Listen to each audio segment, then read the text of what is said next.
ও মুসলমান ভাইরা আমার, হযরতে বেলাল রাদিয়াল্লাহু তাআলা যখন কলেমা পড়ে মুসলমান হয়ে গেছে, তার উপর অত্যাচার নির্যাতন শুরু হয়ে গেছে। অত্যাচার নির্যাতন করতে করতে করতে করতে এক পর্যায়ে গিয়ে হযরতে বেলাল রাদিয়াল্লাহু তাআলা আনহুকে হাত পা বেঁধে দিয়েছেন। ঠিক দ্বিপ্রহরের সময় ধুধু মরুভূমিতে শোয়া দিয়েছেন। ধুধু মরুভূমিতে শোয়া দেওয়ার পরে অনেক বড় পাথর তার বুকের মধ্যে চাপাইয়া দিয়েছেন। হযরতে বেলাল রাদিয়াল্লাহু তাআলা আনহু সূর্যের রোদের যন্ত্রণায় ছটফট ছটফট করছে আর ডেকে বলছে, একটু পানি দাও, একটু পানি দাও, একটু পানি দাও, একটু পানি দাও। আবু জাহাল, আবু লাহাব, ওয়ালিদ ইবনে শাইবা, মুগীরা, উমাইয়া ইবনে খালফের দলেরা পানির পেয়ালা সামনে নিয়ে হযরত বেলাল রাদিয়াল্লাহু তাআলা আনহুর সামনে গিয়া বলছে, বেলাল রে, তোমাকে পানি দেওয়া যাবে, পানি দেওয়া যাবে যদি মুহাম্মদের দরবার ত্যাগ করো, এক আল্লাহর দ্বীন ত্যাগ করো, মুহাম্মদের আদর্শকে ত্যাগ করো, লাত মানাত উজ্জা হুব্বর লক্ষ্মী দুর্গা সরস্বতীর পূজা করো, তাহলেই তোমাকে ছেড়ে দেওয়া হবে। ওই মুহূর্তে আল্লাহর নবীর সাহাবী বেলাল বলে, আহাদ আহাদ আহাদ। সম্মানিত হাজিরিন আমার, আল্লাহ রাব্বুল আলামিনের সাহাবী, আল্লাহর নবীর সাহাবী এমন অত্যাচার নির্যাতন সহ্য করার পরেও যখন কোনোভাবে বেলালের সঙ্গে পারা গেল না, হযরত বেলালকে ছেড়ে দেওয়া হলো। ছেড়ে দেওয়ার পরে হাতগুলো তক্তার সাথে ব্রেক মেরে দেওয়া হলো, ব্রেকগুলো হাতের সাথে তক্তার সাথে মেরে দেওয়া হলো, পাগুলোকে ব্রেক দিয়ে মেরে দেওয়া হলো। মেরে দেওয়ার পরে হযরতে বেলাল রাদিয়াল্লাহু তাআলা আনহুর জিহ্বাটাকে টেনে ধরে তক্তার সাথে ব্রেক মেরে দিল, যেন এই জিহ্বা দিয়ে আহাদ শব্দটা উচ্চারণ করতে না পারে। ও মুসলমান ভাইরা আমার, তার অত্যাচার নির্যাতন এখানে শেষ ছিল না। হযরতে বেলাল রাদিয়াল্লাহু তাআলা আনহুকে যখন অত্যাচার নির্যাতন করতে করতে কাফেরেরা তাদের ধৈর্যের বাইরে হয়ে গেল, ওই কাফেরেরা তখন মক্কার ছেলেপেলেদের হাতে বেলালকে তুলে দিয়েছে। বেলালকে তুলে দেওয়ার পরে কাফেরেরা বলছে, আমার ছেলেরা, আমাদের বাচ্চারা শুনে রাখো, বেলালের গলায় তোমরা দড়ি ঝুলাইয়া দাও। এই দড়ি ছাগল যেভাবে ছাগলের রাখাল ছাগলগুলোকে টেনে টেনে নিয়ে যায়, ভেড়ার রাখাল যেভাবে ভেড়াগুলোকে টেনে টেনে নিয়ে যায়, উটের রাখাল যেভাবে উটগুলোকে টেনে টেনে নিয়ে যায়, এভাবে তোমরা বেলালকে মদিনা মক্কার আনাচে কানাচে ঘোরাও। হযরত বেলালকে ঘুরাইতে ঘুরাইতে এই দড়ি দিয়ে টানতে টানতে হযরত বেলালের গলায় দড়িটা লেগে যায়। ও মুসলমান ভাইরা, হাতগুলো ছিলে, হাতগুলো থেকে দরদর করে রক্ত চলে যায়, পাওগুলো ছেলে, পাও থেকে দরদর করে চলে যায়। ওই মুহূর্তে বেলালকে বলছে, বেলাল, মুহাম্মদের দরবার ত্যাগ করবি কিনা বল, মুহাম্মদের দরবার ত্যাগ করবি কিনা বল। আল্লাহর নবী সাহাবী বেলাল বলে, ও কাফেরেরা রে, তাম দুনিয়া ত্যাগ করতে পারি, কিন্তু নবী মুহাম্মদের দরবার ত্যাগ করতে পারি না। বলুন সুবহানাল্লাহ। ও মুসলমান ভাইরা, আল্লাহ রাব্বুল আলামিন বলছেন, আলিফ লাম মিম হাসিবান নাস আইয়ুতরাকু আইয়াকুলু আমান্না ওয়া হুম লা ইফতানুন। হে মানুষেরা, তোমরা বলবে আমরা ঈমান এনেছি, আর তোমাদেরকে এমনি এমনি জান্নাতে দিয়ে দেওয়া হবে, অথচ তোমাদের পরীক্ষা নেওয়া হবে না। ও মুসলমান, আল্লাহর নবীর সাহাবী খাব্বাব রাদিয়াল্লাহু তাআলা আনহু একজন গোলাম ছিলেন। এই খাব্বাব যখন কালেমা পড়ে মুসলমান হয়ে গেল, এই খাব্বাব রাদিয়াল্লাহু তাআলা আনহুকে কাফেররা ধরে নিয়ে গেলেন। ধরে নিয়ে যাওয়ার পরে মারতে মারতে মারতে মারতে অজ্ঞান করে দিয়েছে। অজ্ঞান করে দেওয়ার পরে হযরতে খাব্বাব রাদিয়াল্লাহু তাআলা আনহুকে কামারের কাছে নিয়ে গেছে। কামারের কাছে নিয়ে যাওয়ার পরে সামনে দুইটা খোঁটা গেড়ে দিয়েছে, পায়ের দিকে দুইটা খোঁটা গেড়ে দিয়েছে, হাতগুলো বেঁধে দিয়েছে, পাগুলো পিছনে ঘেরে দিয়েছে। ও মুসলমান ভাইরা, হাতি দিয়ে যেখানে আগুনটা ধরায়া দেয়, তাই না, আগুন দেওয়ার পরে কয়লাগুলো দিয়ে দেয়, কয়লাগুলো দেওয়ার পরে আগুন দেয়, আগুন দেওয়ার পরে ভাতিটা দিয়ে কি করে, বাতাস করে, বাতাস করতে করতে করতে করতে এক পর্যায়ে ওই আগুনটা টকটকা লাল হয়ে যায়। ও মুসলমান বলুন তো, ওইখানে যখন লোহাগুলোকে ঢুকাইয়া দেয়, লোহাটা একবারে লাল টকটক আগুনের মতো রং ধারণ করে, তখন ওই লোহাটাকে যেমন করার ইচ্ছা তখন সেভাবেই করা যায়। বলুন ঠিক কিনা? ও মুসলমান, এভাবে হযরত খাব্বাব রাদিয়াল্লাহু তাআলা আনহুকে কামারের কাছে নিয়ে যাওয়া হতো। কামারের কাছে নিয়ে যাওয়ার পরে তাকে ওই আঙ্গারের আগুন ধরাইয়া দেওয়া হতো। আঙ্গারের আগুন ধরায় দেওয়ার পরে তারপরে ওই ভাতি দিয়ে বাতাস করা হতো। বাতাস করতে করতে করতে করতে আগুনটা যখন টকটকে হয়ে যেত, হযরত খাব্বাব রাদিয়াল্লাহু তাআলা আনহুকে ওই আগুনের মধ্যে শুইয়ে দেওয়া হতো। ও মুসলমান ভাইরা আমার, যতক্ষণ পর্যন্ত খাব্বাবের রক্ত, মাংস এবং পুজ গিয়া ওই আগুনগুলো নামে বাইতো, ততক্ষণ পর্যন্ত হযরত খাব্বাবকে তারা ছেড়ে দেয় নাই। বলুন না আল্লাহু আকবার। ও মুসলমান ভাইরা আমার, হযরত খাব্বাব রাদিয়াল্লাহু তাআলা যখন মক্কা থেকে মদিনায় হিজরত করলেন, মদিনা হিজরত করার পরে একদিন গোসল করার জন্য পরনের কাপড়গুলো খুলেছে। কি করেছে?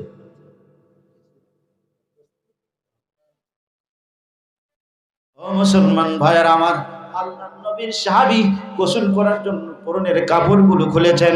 পরনের কাপড়গুলো খোলার পরে ও মুসলমান ভাইরা আমার, হযরত খাব্বাবের মাজার মধ্যে দেখা গেল ইঁদুরের গর্তের মতো গর্ত গর্ত গর্ত গর্ত হয়ে গেছে। আল্লাহর নবীর সাহাবীরা জিজ্ঞাসা করছে, হে খাব্বাব রে, তোমার মাজাটা এত চিকন হয়ে গেল, কারণটা কি? আর তোমার মাজার মধ্যে ইঁদুরের গর্তের মতো গর্ত গর্ত দেখে এগুলো কি? হযরত খাব্বাব বলে, আল্লাহর নবীর সাহাবীরা রে, এটা সাধারণ কোন আমার অসুখ না। আল্লাহর নবীর কালেমা পড়ে মুসলমান হওয়ার কারণে আমার জীবনের সুখ স্বচ্ছন্দ বিসর্জন দিয়া আল্লাহর নবীর ভালোবাসায় এগুলো আমার ইমানের জন্য আল্লাহর দ্বীনের নজরানা দিয়ে দিয়েছি। বলুন সুবহানাল্লাহ। আজ বাহারা कैसा माशर शर्फ शर, আজ বাহারা कैसा माशर शर्फ शर, কাকো সুলতা বন্যরায়া দরং বেরো। ও মুসলমান ভাইরা, তাহলে আপনাকে আমাকে আল্লাহর জান্নাতে যেতে গেলে ইমানের পরীক্ষা দেওয়া লাগবে। ইমানের পরীক্ষা ব্যতীত আল্লাহ রাব্বুল আলামিনের জান্নাতে যাওয়া সম্ভব না। ও মুসলমান ভাইরা আমার, হযরত বেলালের জিহ্বাটা কি করা হয়েছে? কাঠের সাথে পিরেক দিয়ে বেঁধে দেওয়া হয়েছিল। কাঠের সাথে পিরেক দিয়ে বেঁধে দেওয়ার কারণে হযরত বেলালের জিহ্বাটা ছিঁড়ে গিয়েছিল মুসলমান। এই কারণে সে কি হয়ে গেছিল? ততলা হয়ে গেছিল। তার মুখের শব্দগুলো, মুখের কথাগুলো স্পষ্টভাবে ব্যবহার হতো না, স্পষ্টভাবে তার মুখের কথাগুলো বের হয়ে আসতো না। ও মুসলমান, আল্লাহর নবীর মসজিদে নববী হওয়ার পরে এখন মসজিদে নববীর মুয়াজ্জিন কারা হবে? আল্লাহর নবীর সাহাবীরা চিন্তা ভাবনা করছে। আল্লাহর নবীর বয়োজ্যেষ্ঠ বয়োবৃদ্ধ সাহাবী হয়তো হযরত আবু বকর আজকের এই মসজিদের মুয়াজ্জিন হবে। কেউ বলছে না না না, হযরত ওমর রাদিয়াল্লাহু তাআলা হয়তো এই মসজিদের নববীর মুয়াজ্জিন হবে। কেননা হযরতে ওমর রাদিয়াল্লাহু তাআলা আনহুর কারণে এই আল্লাহ রাব্বুল আলামিনের কাছ থেকে হযরত ওমরকে চেয়ে নিয়েছেন। আল্লাহর নবীর কাছে কালেমা পড়ে মুসলমান হওয়ার কারণে হযরত ওমরের কারণে ইসলামকে আল্লাহ বিস্তৃত করেছেন। হয়তো আজকে এই মসজিদের নববীর মুয়াজ্জিন হবে ওমর। আবার কেউ বলছে না না, এটা হতে পারে না। আল্লাহর নবীর দুইজন মেয়েকে বিয়ে করেছে হযরত উসমান রাদিয়াল্লাহু তাআলা আনহু, যাকে বলা হয়েছে জুন্নুরাইন। ও মুসলমান, হয়তো আজকে এই মসজিদে নববীর মুয়াজ্জিন আজকে উসমান হবে। আবার কেউ বলছে না না না, সে হতে পারে না। আল্লাহর নবীর কলিজার পুতলি, নয়নের মণি মা ফাতিমাতুজ জোহরা রাদিয়াল্লাহু তাআলা আনহার স্বামী হযরত আলী রাদিয়াল্লাহু তাআলা আনহু আজকে মসজিদে নববীর মুয়াজ্জিন হবে। আল্লাহর নবী বলছে, না রে সাহাবীরা, তোমাদের কারো কথা হবে না। আল্লাহর তরফ থেকে ফয়সালা এসেছে, দুনিয়ার সাধারণ কেউ আজান দিতে পারবে না। আজ থেকে মসজিদে নববীর আজান দেবে বেলাল।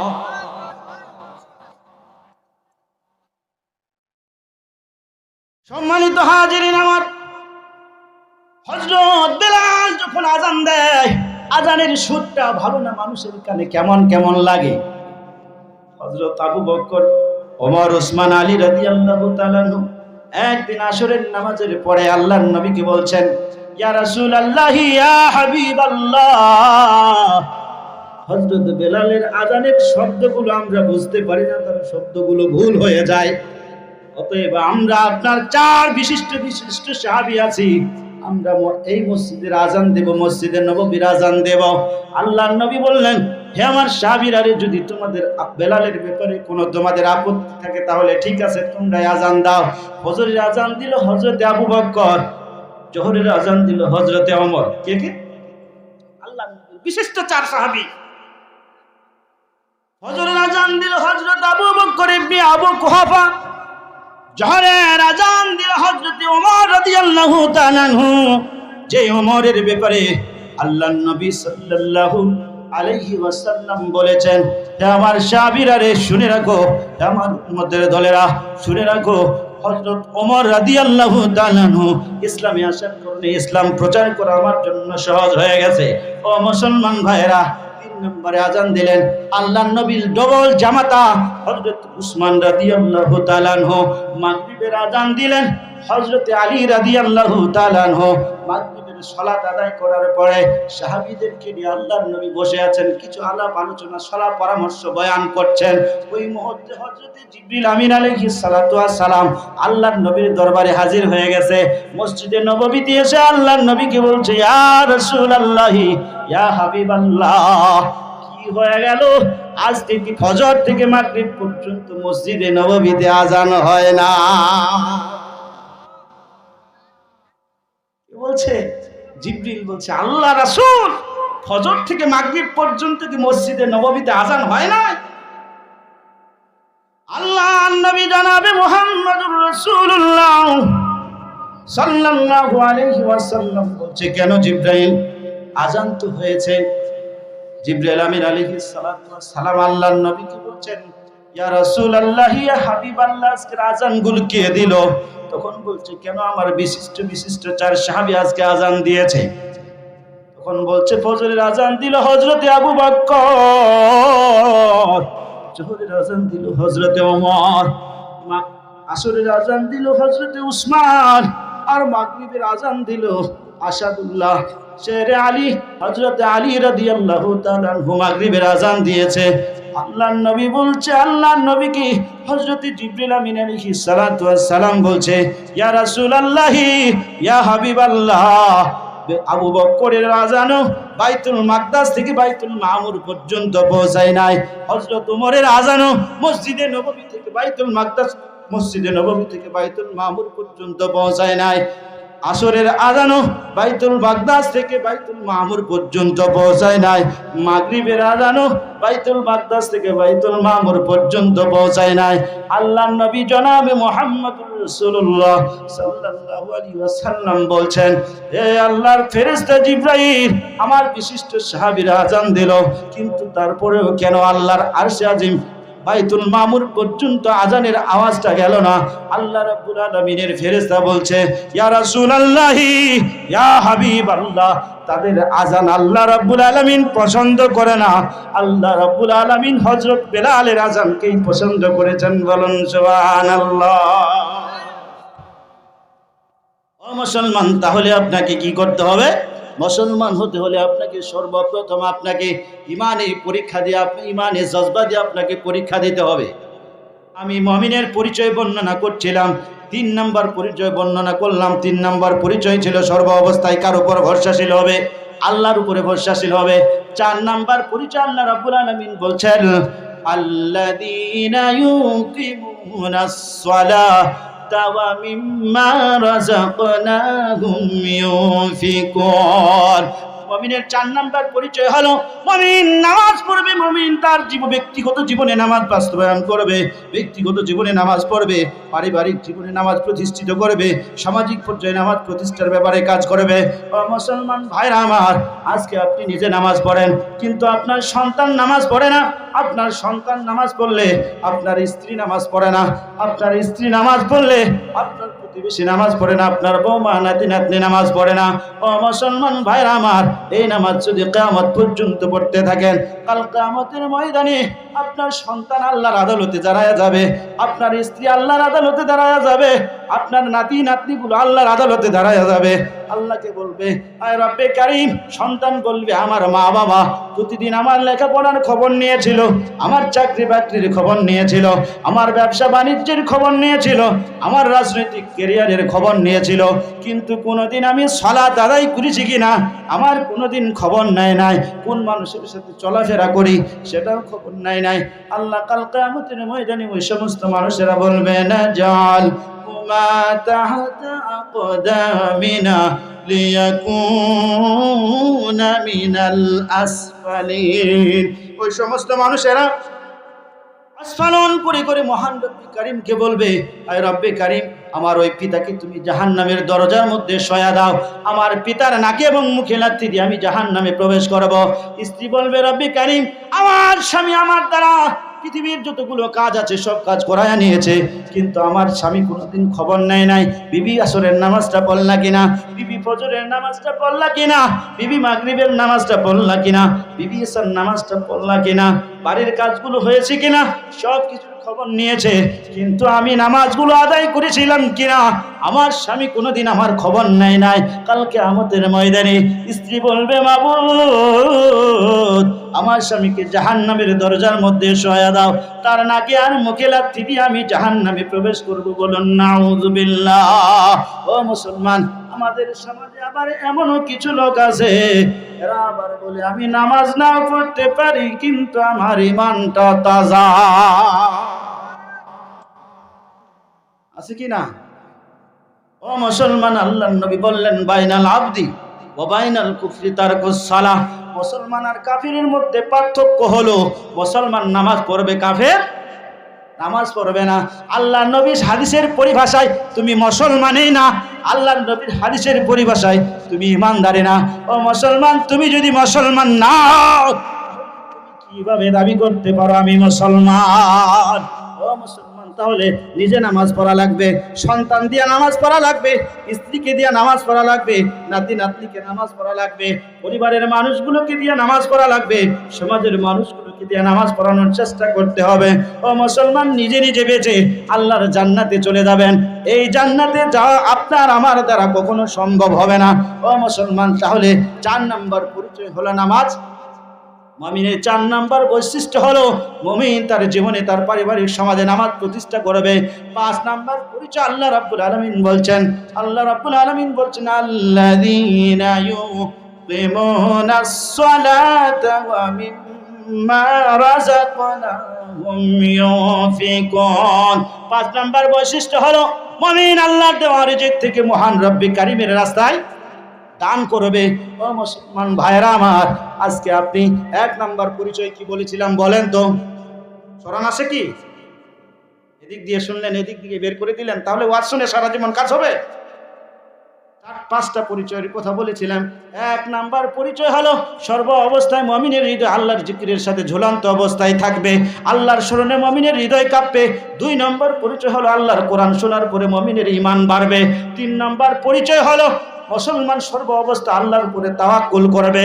4 নম্বর পরিচয় হলো মুসলমান নিজের ব্যক্তিগত জীবন, সামাজিক জীবন, পরিবারে নামাজ প্রতিষ্ঠিত করবে। 5 নম্বর বৈশিষ্ট্য হলো আল্লাহ রাব্বুল আলামিনের রিজিক থেকে, আল্লাহর দেওয়া রিজিক থেকে দান করবে। ও মুসলমান, আমাদের সমাজেও আবার কিছু মানুষ আছে, আমার তো নিজেই আমি চলতে পারি না, আপনার আমি কি আর দান করব? ও মুসলমান, দান করার জন্য আপনাকে কোটিপতি হওয়ার কথা বলে নাই, দান করার জন্য আপনাকে বিলিয়নপতি হওয়ার কথা বলে নাই, দান করার জন্য আপনাকে লক্ষ লক্ষ টাকার মালিক হওয়ার কথা বলে নাই। আল্লাহ বলছে, বান্দারে যে রিজিক তোমাকে দিলাম, ওই রিজিক দিয়ে আল্লাহ রাব্বুল আলামিনের রাস্তায় দান করবা। তোমার বাড়িতে যদি 3টা রুটি থাকে, তোমার কাছে যদি সওয়াল গাড়ি আছে, আল্লাহ রাব্বুল আলামিনের রাস্তায় তুমি ওই একটি রুটিকেও আল্লাহর রাস্তায় দান করে দিবা। ও মুসলমান, আল্লাহর নবীর সাহাবীদের জীবন কেমন ছিল, আল্লাহর নবীর পরিবারের জীবন কেমন ছিল? মা ফাতেমার বাড়িতে 3 দিন ধরে খাবার নাই। কয় দিন? 3 দিন ধরে খাবার নাই। ও মুসলমান ভাইরা, 3 দিন পরে ও হযরত আলী রাদিয়াল্লাহু তাআলা আনহুকে বলছে, আলী কারীমুল্লাহ ওয়াজহু,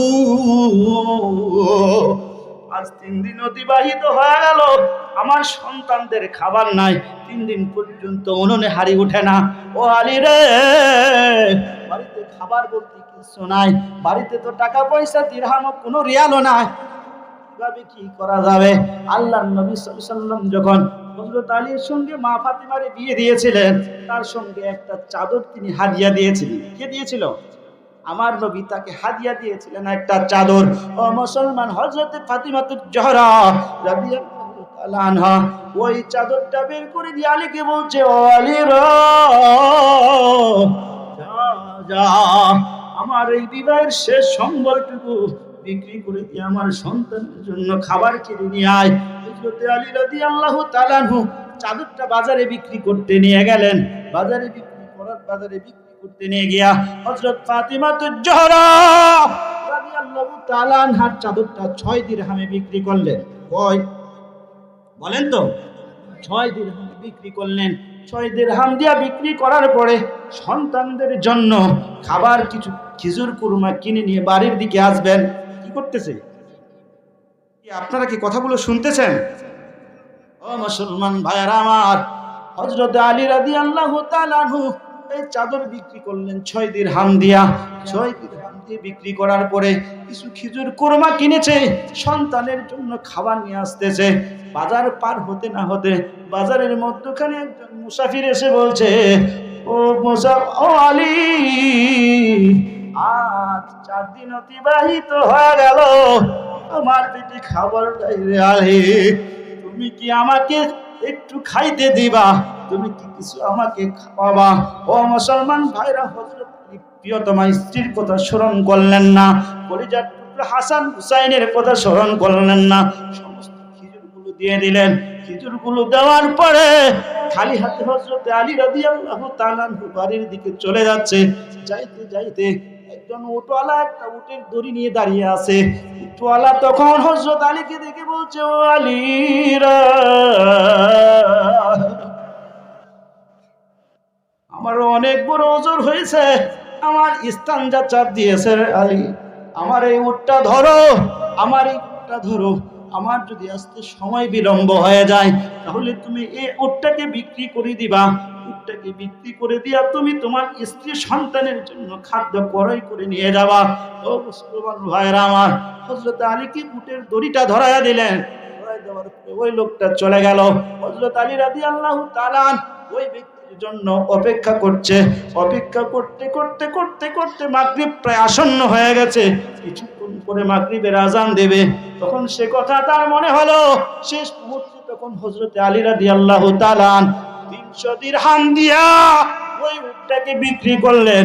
বিক্রি করার পরে পরিবারের জন্য খাদ্য ক্রয় করে নিয়ে যাচ্ছে। ও মুসলমান ভাইরা আমার, ওই মুহূর্তে আমার নবী জনাবে মুহাম্মদুর রাসূলুল্লাহ সাল্লাল্লাহু আলাইহি ওয়াসাল্লাম আলী রাদিয়াল্লাহু তাআলা আনহুর বাড়িতে অবস্থান করছে।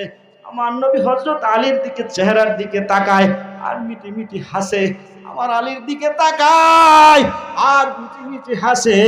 হযরত আলী বলে, কি ব্যাপার, আমার রাসূল কেন হাসে? আমার নবী কেন হাসে? কারণটা কি? হযরত আলী রাদিয়াল্লাহু তাআলা আনহু আল্লাহর নবীকে বলছে, ইয়া রাসূলুল্লাহ, ইয়া হাবিবাল্লাহ, হাসেন কেন? কারণটা কি? হাসেন কেন? কারণটা কি? আল্লাহর নবী হযরত আলী রাদিয়াল্লাহু তাআলা আনহুকে বলছে, ও আলী রে, তোমার সাথে বাজারে কি ঘটনা হয়েছে আমি বলবো না, তুমি বলবা।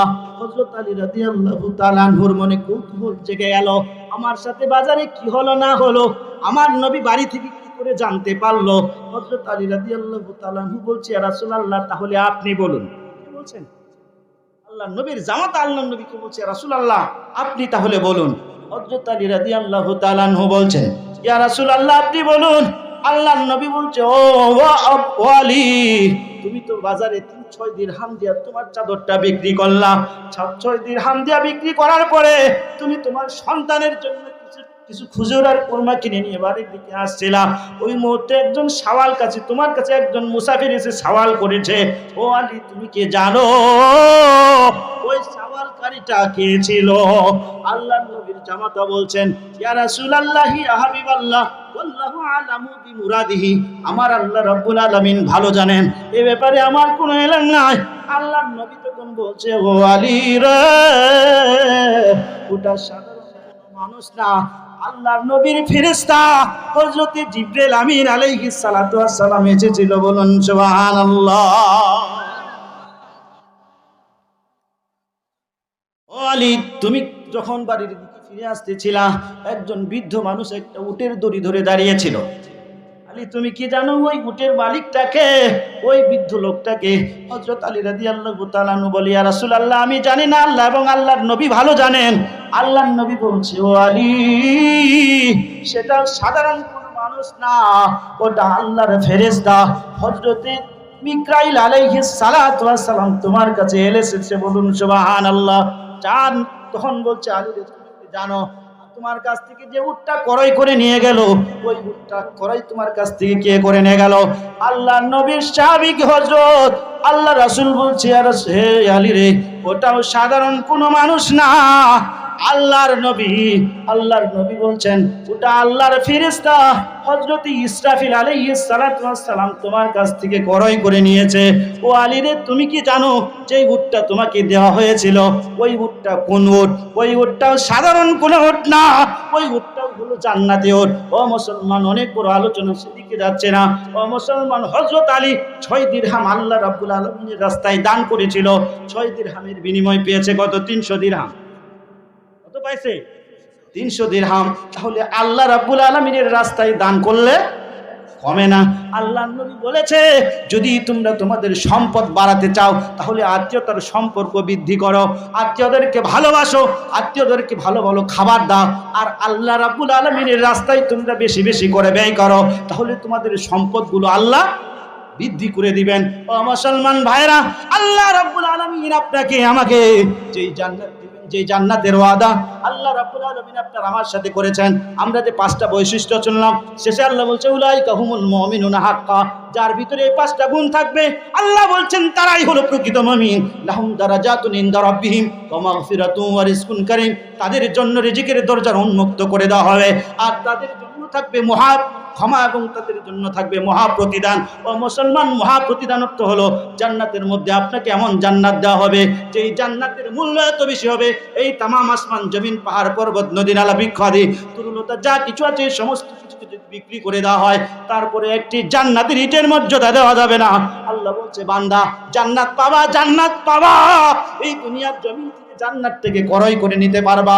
আমার নবী বললেন, মান বানা লিল্লাহি মসজিদান বানাল্লাহু লাহু বাইতান ফিল জান্নাহ, দুনিয়ার জমিনে যে একটি মসজিদ বানাবে, আল্লাহ রাব্বুল আলামিন তার জন্য জান্নাতের ঘরে একটা জান্নাত বানায়া দিবে।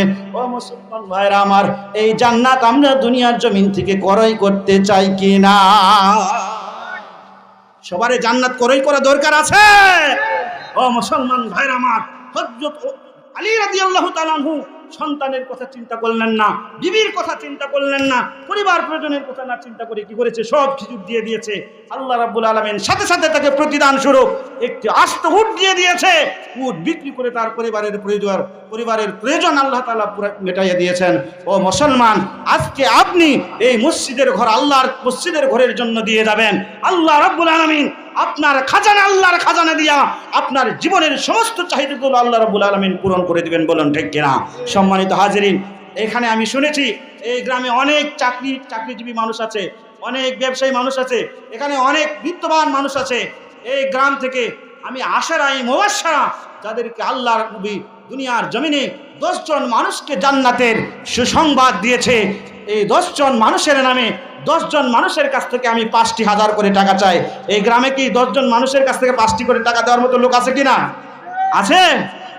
তাহলে আমি দেখতে চাই হযরত আবু বকরের সঙ্গী সর্বপ্রথম কি হয়। হযরত আবু বকর রাদিয়াল্লাহু তাআলা আনহু, যাকে বলা হয়েছে আল্লাহ রাসূল যাকে সিদ্দিক উপাধি দিয়েছেন, শুধু তাকে সিদ্দিক উপাধি দেয় নাই, আল্লাহ রাসূল সাল্লাল্লাহু আলাইহি সাল্লাম বলেছে, আবু বকর তুমি যেমন বড়, তোমার জান্নাতের দরওয়াজাটাও তেমন বড়। বলি সুবহানাল্লাহ।